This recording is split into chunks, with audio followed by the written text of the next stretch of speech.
A Kickstart Configuration File. Kickstart is the method developed by Red Hat for automating the installation of new Linux systems.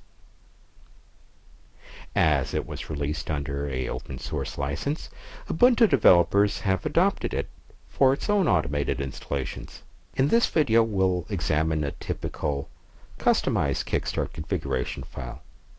It was created with the Kickstart configuration tool, as discussed in another video. When I use that tool, I save those settings in the ks1.cfg text file, and let's examine it now. First, be aware that the hash marks or number signs, as shown here at the beginning of some lines, mean those lines are comments and not processed by the Kickstart system.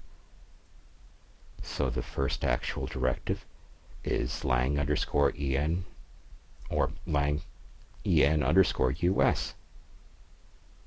which sets the language preference, as well as the language module here. A US keyboard is specified, along with a regular mouse, and this system is in the Pacific time zone of the United States of America. Next, user information. As the root password is disabled, logins by the root administrative user are disabled, and that's normal on Ubuntu systems. Also normal is the configuration of an initial user who is a member of the admin group. This particular initial user has the username of Michael, and the encrypted password is configured or set up with an MD5 algorithm. But be aware, given enough time, and that's why I've changed what you see here, a cracker could actually decrypt that password.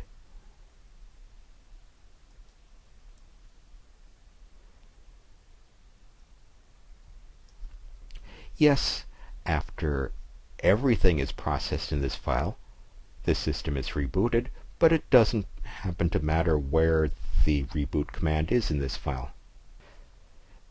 If there's a problem with the Kickstart installation, the installation will stop somewhere in the middle, and this gives you a text installation screen.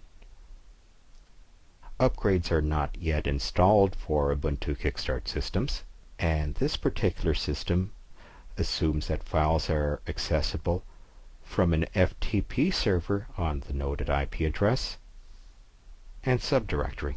The system bootloader assumes the default bootloader, the grub bootloader, also known as the Grand Unified bootloader, and that bootloader is written to the master boot record. And yes, that master boot record is cleared first, and this directive makes sure to clear all existing partition information on that drive. So never run commands like this on a hard drive where you want to keep the data. But now that all partitions are cleared, new partitions need to be created. We have 3 partition directives here. The first partition directive creates a partition dedicated for the boot directory with the third extended file system type, and the size of that partition is set at 100 megabytes. The next line is for the top level root directory, also formatted to the third extended file system, and this looks strange. It says the size is 1 megabyte, but the growable switch means that it fills all free space available on that specific hard drive.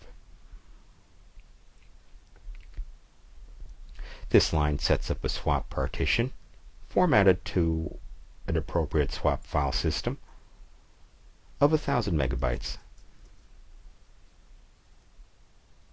It's followed by authentication information.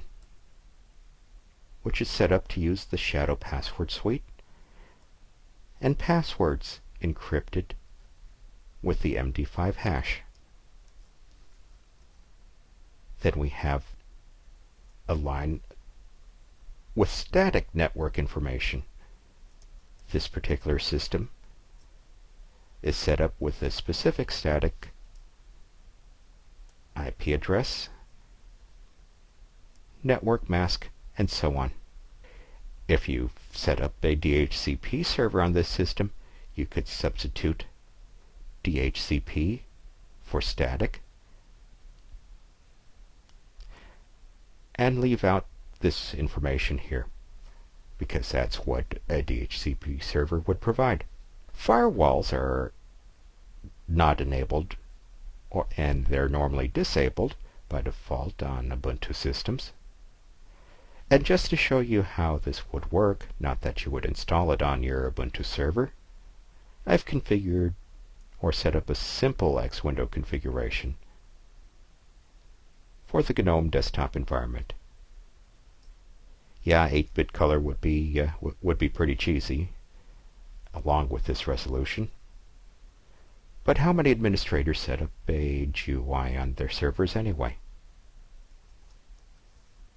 But in the spirit of that setup, I've also configured the installation of the Ubuntu desktop meta package, which installs the standard GUI desktop environment associated with Ubuntu Linux, which happens to be the GNOME desktop environment. If you don't want to set up a X window, you would likely see a skip X directive somewhere in this file. I've set up a series of Kickstart files on an Apache web server in the KS subdirectory. At that point, I can call up appropriate Kickstart files, or the file of my choice, from the installation screen from booting the first installation CD, with the command shown at the bottom of the screen.